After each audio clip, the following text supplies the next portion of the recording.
3,000 करोड़ की आजम खान वाली रामपुर की जौहर यूनिवर्सिटी, जिसमें 40 बिल्डिंगें हैं, उन 40 बिल्डिंगों में 38 बिल्डिंगें जो हैं वो अवैध हैं, बिना नक्शे के घोषित हुई, मतलब बनी। और इन सब को लेकर के मुरादाबाद प्रशासन का बुलडोजर खड़ा था और ध्वस्तीकरण के लिए कि इसको ध्वस्तीकरण कर दिया जाए। और ये सिर्फ अवैध नक्शे का मामला नहीं था, ये पूरा प्रकरण जो था वो साफ तौर पर एक गरीब दलित SC ST जितने लोग हैं उनकी जमीन फर्जी तरीके से हथियाने का, धमका कर हथियाने का वगैरह वगैरह तरह के आरोप आजम खान पर लगे थे। उसको लेकर के कार्रवाई हुई और 2004 से यूनिवर्सिटी का गठन हुआ। अखिलेश यादव आए, वहां पर इस यूनिवर्सिटी को अल्पसंख्यक का दर्जा दिया गया और यह सब कुछ चल ही रहा था कि अंततः अब चूंकि इस पर बुलडोजर की बारी आई, मुरादाबाद में तो लोकल कोर्ट का एक फैसला भी आया इसको लेकर के।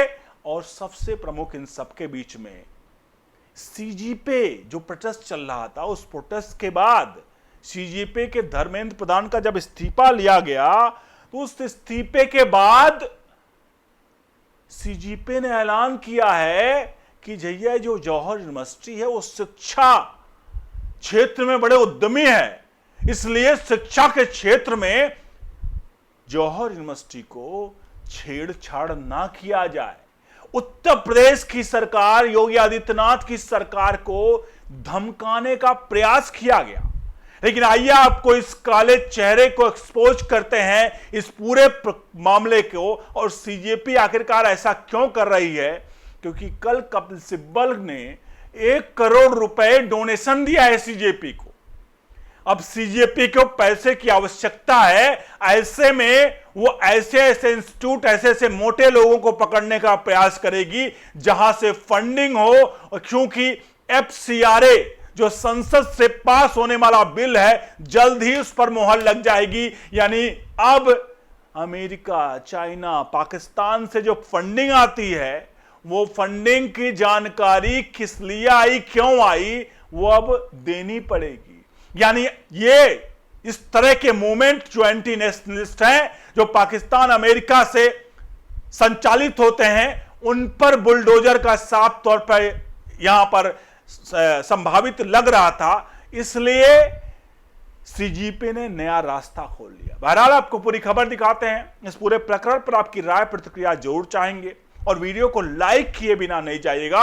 आपका जरूर एक सवाल आपसे पूछता हूं, यहां पर उस सवाल का जवाब जरूर दीजिए कि क्या CGP जो है ये कॉकरोच जनता पार्टी है? क्या आपको लगता है कि जौहर यूनिवर्सिटी पर उसका इतना प्यार क्यों बढ़ रहा है कि जौहर यूनिवर्सिटी में पढ़ाई होती है? तो चलिए जौहर यूनिवर्सिटी के पढ़ाई के जरा सच्चाई भी दिखा देते हैं आपके सामने। पहला प्रूफ, ये पूरा विवाद कैसे शुरू हुआ जौहर यूनिवर्सिटी का, क्योंकि 40 में से 38 बिल्डिंग जो है वो अवैध हैं। आपको बता दें सबसे बड़ा यहां पर विवाद जमीन को लेकर है।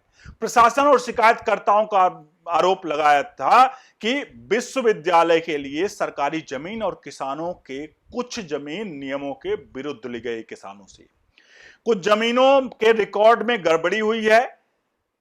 कुछ किसानों ने आरोप लगाया है कि उनकी जमीन दबाव में ली गई। आजम खान और विश्वविद्यालय प्रबंधन ने इस आरोपों से इनकार किया और कहा कि जमीन कानूनी तरीके से प्राप्त की गई तथा उनके खिलाफ राजनीतिक कारणों से मामले दर्ज किए गए। वर्षों से इन मुद्दों पर मुकदमे चलते रहे हैं। अब आप समझे, ये जो सरकारें हैं, ये जो CGP भी है, कहती है बच्चों, गरीब बच्चे वगैरह वगैरह, ये किसानों की जमीन को, गरीबों को जमीन को, कई जगह ऐसी रिपोर्ट, मीडिया रिपोर्ट्स है जहां डरा धमका करके ली गई। कई ऐसे खबरें आई जहां आजम खान ने किस तरह से खुद यहां पर हैंडल किया और उसने जमीन का जो पोर्शन है उसमें गरीबों को, किसानों को, उनकी कहीं ना कहीं जो खेती करते थे उनसे डरा धमका कर भी ली गई। इस तरह की मीडिया रिपोर्ट्स सामने आती हैं। तो ये पूरा विवाद था। अब इस विवाद में थोड़ा सा और क्या कुछ लगा, जरा देखिए आपके सामने। दूसरा साथ, आजम खान के कार्रवाई की बात करें तो 2019 के बाद आजम खान और उनके परिवार के खिलाफ बड़ी संख्या में मुकदमे दर्ज हुए। इनमें भूमि विवाद, कथित फर्जीवाड़ा, सरकारी संपत्ति से जुड़े आरोप और अन्य मामले शामिल हैं। कुछ मामलों में उन्हें सजा मिली है, जबकि कई मामले अभी भी न्यायालयों में लंबित हैं। इन मामलों में के कारण विश्वविद्यालय भी लगातार जांच और कानूनी कार्रवाई के दायरे में। अब समझते हैं, आते हैं मेन और प्रमुख मुद्दे पर। आखिरकार ये ध्वस्तीकरण का मुद्दा क्या है और ध्वस्तीकरण के मुद्दे पर सीजेपी यानी कॉकरोच जनता पार्टी की एंट्री क्यों होती है? अब जी दीपिका एंड कंपनी क्यों इतना इंटरेस्ट में ले रही है, अब उस पॉइंट पर आते हैं। जरा देखिए, आपके 2026 में ध्वस्तीकरण जो डेमोलिशन का विवाद आया, 2026 में रामपुर विकास प्राधिकरण यानी आरडीए ने विश्वविद्यालय के 40 में से 38 इमारतों को गिराने का आदेश जारी कर दिया, क्योंकि वो अवैध थे। प्रशासन का पक्ष तक, प्रशासन का कहना है कि 38 इमारतों के निर्माण आवश्यक स्वीकृति नक्शे के बिना किया गया। केवल मेडिकल कॉलेज और एक अकादमिक ब्लॉक के पास वैध निर्माण की स्वीकृति थी और इसलिए भवन निर्माण नियमों के अनुसार कार्रवाई की जा रही है। ये पूरे पॉइंट थे, यानी भवन निर्माण के अनुसार कार्रवाई की जा रही है। इसके अलावा बहुत सारे और पचड़े हैं, यानी 40 में से 38 बिल्डिंगें अगर किसी विश्वविद्यालय की अवैध थे। आप समझिए, ये चौक चौराहे, गली मोहल्ले, कॉलोनी, गांव की सड़कें या घर नहीं है, ये एक कमर्शलाइज इंस्टीट्यूट है जहां बच्चों से फीस ली जाती है, मोटी मोटी रकम की। बच्चे यहां पर फीस जमा करते हैं, उसके बाद बच्चे पढ़ाई करते हैं, ये लोगों उसमें डिग्री देती है, मतलब डिग्री देती है। इसके अलावा अल्पसंख्यक दर्जे का मोहर भी लगा हुआ, यानी कि एक तो करेला ऊपर से नीम चढ़ा। मतलब कहावत यह है कि भैया एक तो इंस्टीट्यूट से पैसे ऑलरेडी आ ही रहे हैं, ऊपर से अल्पसंख्यक दर्जे का जब ठप्पा लिया हुआ है तो जितनी सहूलतें मिलनी चाहिए उससे ज्यादा, उससे चौगुनी सहूलतें ये यूनिवर्सिटी ले रही थी। लेकिन इसके बावजूद भी सारे नियम कानून को ताक पर रख करके अखिलेश यादव की सरकार में इस पूरे यूनिवर्सिटी में मैक्सिमम अधिकतर बिल्डिंगों के निर्माण किए गए। वो निर्माण चूंकि राजा भी अपना है, प्रजा अपनी हो या ना हो, उनको हम तो कब्जा कर लेंगे, उनके ऊपर किसी भी तरह से उनकी जमीन छीन लेंगे।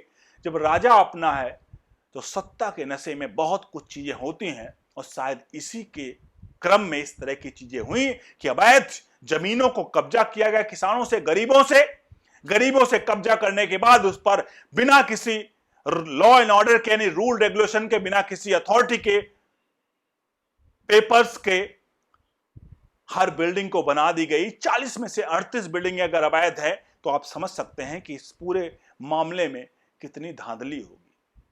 अब आप समझ सकते हैं, इसलिए मैं कह रहा हूं क्योंकि एक बिल्डिंग के अप्रूवल्स के लिए क्या क्या लेने पड़ते हैं, किसकी एनओसी चाहिए, किसकी एनओसी चाहिए,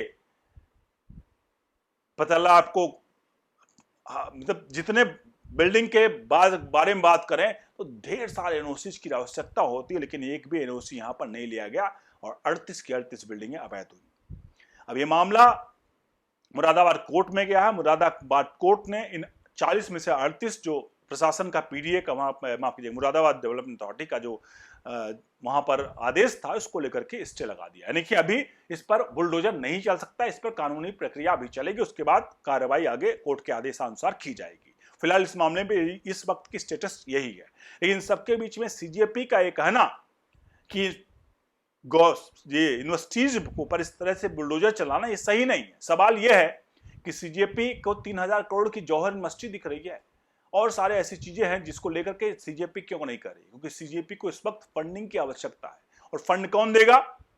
फंड देने वाला आप समझते हैं एफसीआरए बिल ही सबसे बड़ा किस वक्त रोड़ा है और एफसीआरए को लेकर ही सब खेल चल रहा है, क्योंकि फॉरेन जो फंडिंग आती है वो एफसीआरए के थ्रू ही आती है और एफसीआरए पर मोदी गवर्नमेंट का लगाम जो है वो सीधे तौर पर कुकुरमुत्तों की तरह मतलब फैले हुए हिंदुस्तान के एनजीओ जो हैं जिनकी विदेशी फंडिंग से हिंदुस्तान में एंटी नेशनल मूवमेंट चलता है, वो सारे एंटी नेशनल मूवमेंट अब जल्द ही जमींदोज होंगे, ध्वस्त होंगे। ऐसे में सीजेपी जैसी संस्थाएं, एनजीओ जो भरोसे चल रही हैं, वो साफ तौर पर उनके लिए अब दूसरा रास्ता उन्हें ढूंढना होगा और दूसरा रास्ता चाहे जौहर यूनिवर्सिटी हो सकता है या कोई भी इस तरह की यूनिवर्सिटी जो इनको फंडिंग करे, उसके सपोर्ट में देखिए साफ तौर पर सामने खड़े नजर आ रहे हैं। आपसे अनुरोध है पूरे प्रकरण पर अपनी राय प्रतिक्रिया जरूर दीजिएगा। वीडियो को लाइक शेयर करिए,